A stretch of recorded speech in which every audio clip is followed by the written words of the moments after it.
வணக்கம். மாலை முரசு செய்திகளை விரிவாக பார்ப்பதற்கு முன் முதலில் தற்போதைய நேரத்திற்கான தலைப்புச் செய்திகளை பார்க்கலாம்.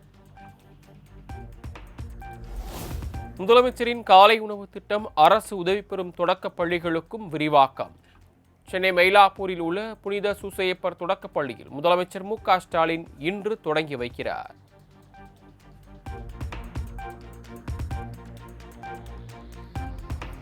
முதலமைச்சரின் காலை உணவு திட்ட விரிவாக்க நிகழ்ச்சியில் பங்கேற்கிறார் பஞ்சாப் முதலமைச்சர் பகவந்த் மான். தமிழகத்தில் செயல்படுத்தப்பட்டு வரும் காலை உணவு திட்டம் பஞ்சாபிலும் செயல்படுத்தப்பட நடவடிக்கை எடுக்கப்படும் என பேட்டி.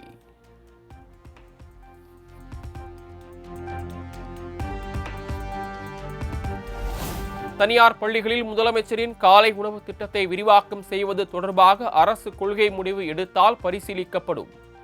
காலை உணவு திட்டம் விரிவாக்கத்தின் மூலம் சுமார் 3 லட்சம் மாணவர்கள் பயன் பெறுவார்கள் என பேரிடர் மேலாண்மை துறை செயலாளர் அமுதா தகவல்.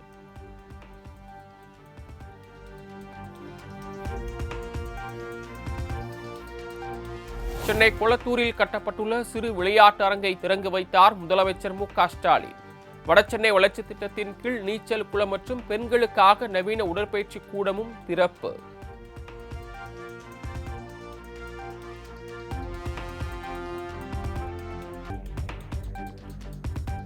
சென்னை திருவிக நகர் புதிய பேருந்து நிலையத்தை திறந்து வைத்தார் முதலமைச்சர் மு.க.ஸ்டாலின். புதிய வழித்தடங்களில் அரசு பேருந்துகள் சேவையையும் கொடியசைத்து துவக்கி வைத்தார்.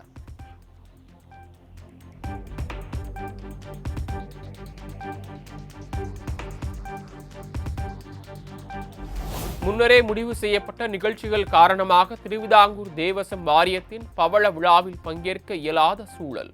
விழாவில் அமைச்சர் சேகர்பாபு பங்கேற்பார் என கேரள முதலமைச்சர் பினராயி விஜயனுக்கு முதலமைச்சர் மு.க.ஸ்டாலின் கடிதம்.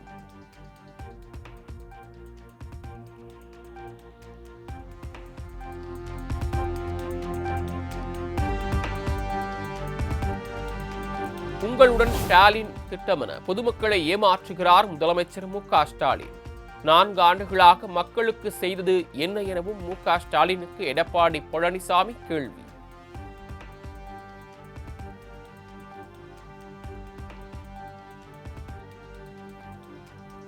திமுக ஆட்சியில் சொத்து வரி 2 மடங்கு உயர்வுக்கு அமைச்சர் கே.என். நேருதான் காரணம் என எடப்பாடி பழனிசாமி குற்றச்சாட்டு. திமுக ஆட்சியில் அத்தியாவசிய பொருட்களின் விலை விண்ணை முட்டும் அளவுக்கு உயர்ந்துள்ளதாகவும் சாடல்.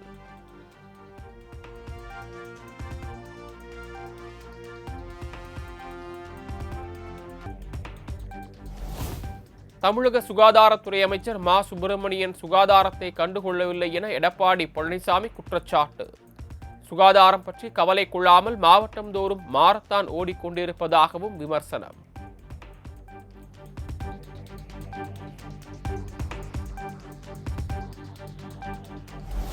அதிமுக மீண்டும் ஆட்சிக்கு வந்தால் திருமண உதவி திட்டம் மீண்டும் தொடங்கப்படும். அதிமுக திட்டங்களை பட்டியலிட்டு ஸ்ரீரங்கத்தில் எதிர்க்கட்சித் தலைவர் எடப்பாடி பழனிசாமி பரப்புரை.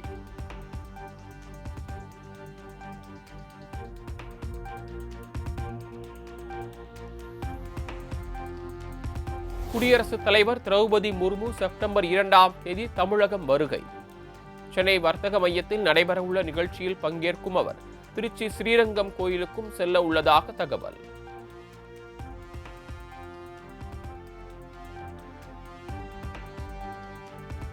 கட்சி நடத்தும் அனைவரும் முதலிடத்தில் வர வேண்டும் என்று தானே நினைப்பார்கள். 2026 தேர்தலில் திமுக தவேக இடையேதான் போட்டி என்ற விஜயின் பேச்சுக்கு பாஜக முன்னாள் மாநில தலைவர் அண்ணாமலை பதில்.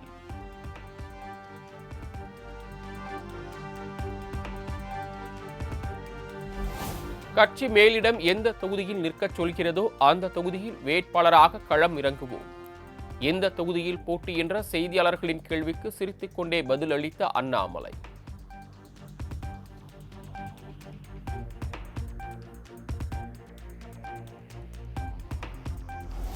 சிறுபான்மையினருக்கு ஆதரவாக உள்ளதா என்பதற்கு பாஜக நடிகர் விஜயிடம் சான்று பெற தேவையில்லை. பாஜக மூத்த தலைவர் தமிழிசை சவுந்தரராஜன் காட்டம்.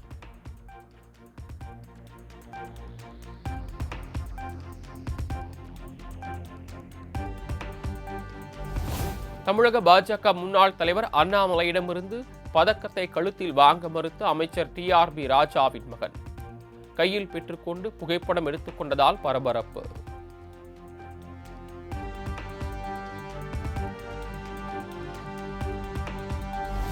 யார் கையில் பதக்கம் வாங்க வேண்டும், வாங்கக்கூடாது என்பது அவரின் தனிப்பட்ட விருப்பம்.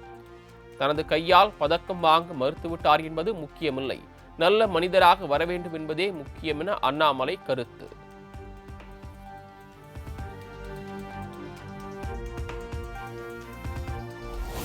அமைச்சர் டிஆர்பி ராஜா தனது மகனிடம் பாரபட்சமாக நடந்து கொள்ளக்கூடாது என அறிவுரை வழங்க வேண்டும். திமுகவினர் எல்லாவற்றிலும் அரசியல் செய்வார்கள் என்பதை மறுபடியும் நிரூபித்துள்ளதாக தமிழிசை பேட்டி.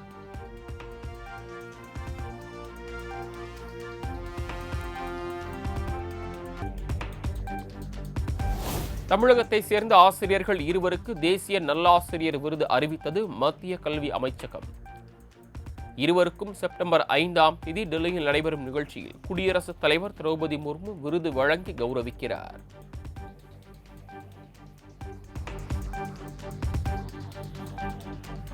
கிட்னி திருட்டு விவகாரம் தொடர்பாக ஐஜி பிரேம் ஆனந்த் தலைமையில் சிறப்பு விசாரணை குழு அமைத்து உயர்நீதிமன்ற மதுரை கிளை உத்தரவு. சிறப்பு விசாரணை குழுவின் அறிக்கையை செப்டம்பர் 24ஆம் தேதி தாக்கல் செய்ய ஆணை.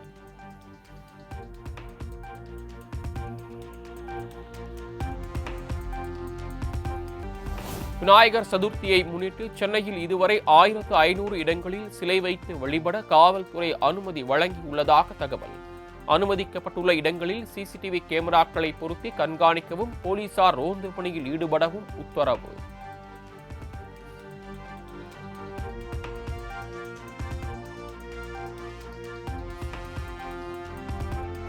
விநாயகர் சதுர்த்தி தொடர் விடுமுறையை முன்னிட்டு இன்று முதல் சிறப்பு பேருந்துகள் இயக்கம்.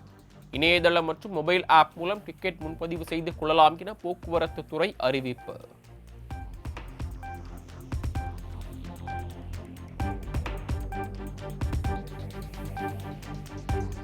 பொள்ளாச்சி அருகே அரசு மேல்நிலைப் பள்ளியில் ஆசிரியர்கள் மீது மாணவிகள் பாலியல் சீண்டல் புகார் எதிரொலி. 5 ஆசிரியர்களை மாற்றுப் பள்ளிகளுக்கு பணியிட மாற்றம் செய்து கோவை மாவட்ட முதன்மை கல்வி அலுவலர் பாலமுரளி உத்தரவு.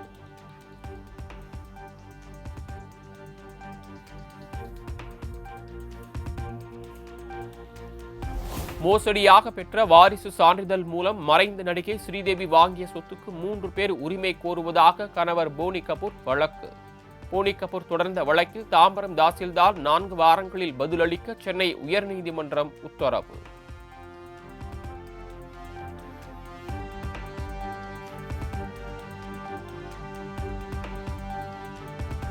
சென்னையில் மின்கம்பி வழித்தடங்களை ஆய்வு செய்ய பொறியாளர்களுக்கு மின்சாரத்துறை உத்தரவு. பூமிக்கு வெளியே மின்கம்பிகள் இருந்தால் 4 நாட்களுக்குள் சரி செய்ய வேண்டும் எனவும் அறிவுறுத்தல்.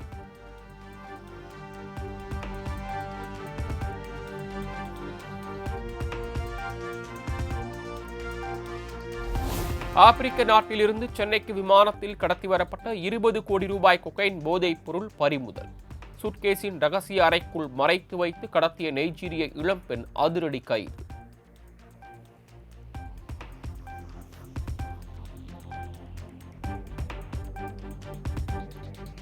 மலேசியாவில் இருந்து சென்னைக்கு விமானத்தில் கடத்தி வரப்பட்ட 1 கோடி ரூபாய் மதிப்பிலான தங்க கட்டிகள் பறிமுதல். மலேசியாவிற்கு சுற்றுலா சென்று திரும்பிய சென்னையை சேர்ந்த தம்பதியை கைது செய்து விசாரணை.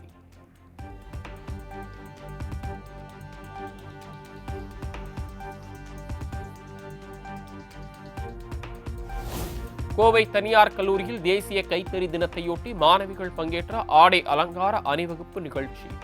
பல்வேறு மாவட்டங்களைச் சேர்ந்த கல்லூரி மாணவர்கள் கைத்தறி ஆடைகளை அணிந்து ரேம்பா.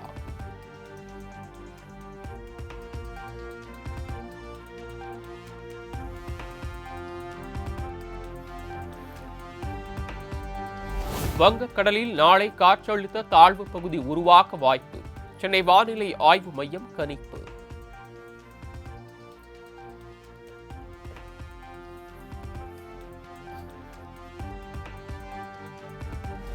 நாளையும் நாளை மறுதினமும் நீலகிரி கோவை மாவட்டங்களில் கனமழைக்கு வாய்ப்பு. சென்னை வானிலை ஆய்வு மையம் அறிவிப்பு.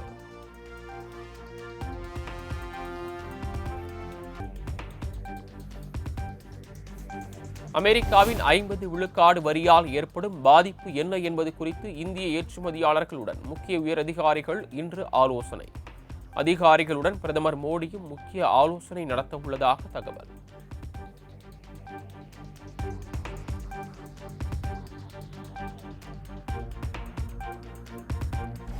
பயங்கரவாதிகளும் அவர்களின் எஜமானர்களும் எங்கு மறைந்திருந்தாலும் இந்தியா விட்டு வைக்காது. பெஹல்காம் பயங்கரவாத தாக்குதலுக்கு இந்தியா எவ்வாறு பழி வாங்கியது என்பதை உலகம் கண்டதாகவும் பிரதமர் மோடி பேச்சு.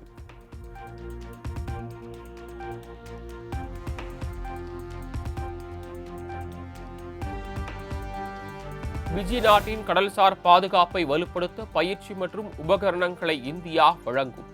காலநிலை மாற்றத்தால் அச்சுறுத்தலுக்கு உள்ளாகும் பிஜிக்கு பேரிடர் மீட்பு நடவடிக்கைகளை சமாளிக்கவும் இந்தியா உதவும் என பிரதமர் நரேந்திர மோடி உறுதி.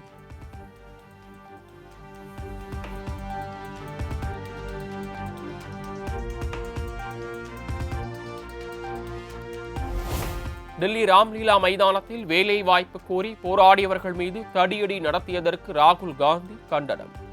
தேர்தல்களிலும் தேர்வுகளிலும் முறைகேடு செய்யும் மத்திய அரசு கோழைத்தனமாக நடந்து கொள்வதாகவும் சாடல்.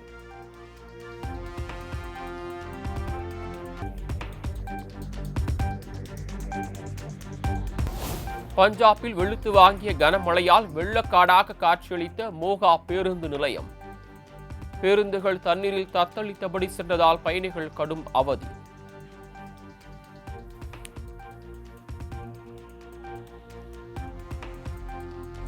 ஜம்மு காஷ்மீர் மாநிலம் தாவி ஆற்றில் ஏற்பட்ட வெள்ளப்பெருக்கால் கரையோர வீடுகள் இடிந்து சேதம். கரையோரம் உள்ள மக்கள் அனைவரும் பாதுகாப்பான இடங்களில் தங்க வைப்பு.